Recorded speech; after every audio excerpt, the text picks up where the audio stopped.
Pink. Il était une fois la magie de Disney qui vaut aujourd'hui près de 200 milliards de dollars américains. Cet empire est un des plus puissants de la galaxie.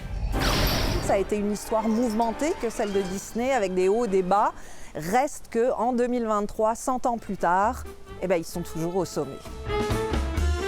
Tout a commencé le 16 octobre 1923. Ce jour-là, les studios Disney Brothers signent son premier contrat pour réaliser le film La journée d'Alice à la mer.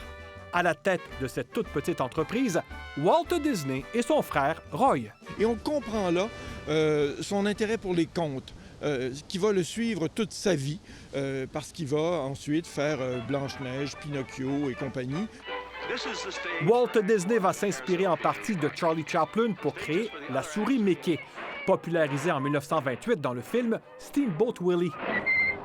C'est la première fois qu'on a du son synchronisé avec l'image animée. Alors aujourd'hui, ça nous semble tout à fait banal.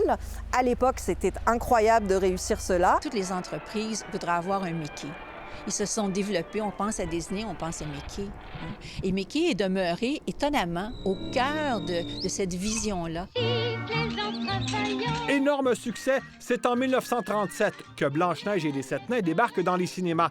C'est la naissance d'un royaume du divertissement familial, parfois stéréotypé. Et la chance qu'il a à l'époque, c'est qu'il n'y a pas de DVD, il n'y a pas de télévision, il n'y a rien de tout ça. De sorte que Blanche-Neige va sortir en 1937 et ressortir 7 ans plus tard, 7 ans plus tard, 7 ans plus tard.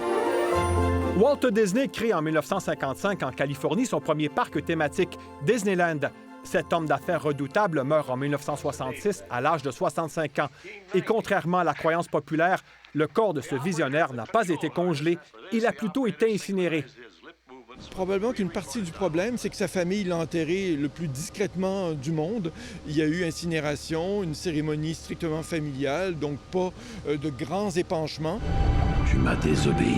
Au total, Disney a produit 812 films. Et au cours des 20 dernières années, l'entreprise a entre autres acheté les personnages de Marvel et ceux de l'univers Star Wars. Et ce qui est particulier de Disney, c'est que sa compétence distinctive, c'est comment exploiter, comment générer de la valeur à partir de personnages. Et c'est une entreprise qui a été très, très habile à créer de la synergie entre ces différentes marques.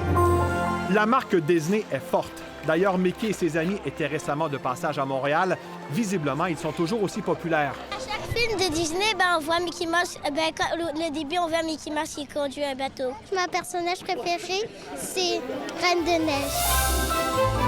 Mais pourtant, en 2023, l'Empire vit des moments difficiles. On a appris qu'en 2023, Disney avait licencié pas moins de 7000 personnes, ce qui est énorme. Il y a peut-être des petites fissures dans le bateau, là. Dans le paquebot, il y a des petites fissures parce que le dernier film de Pixar n'a pas été autant de succès. La plateforme Disney fonctionne pas. Malgré tout, dans le monde de Disney, ces personnages vécurent heureux et eurent beaucoup d'enfants. Ici, Louis-Philippe Ouimet, Radio-Canada, Montréal.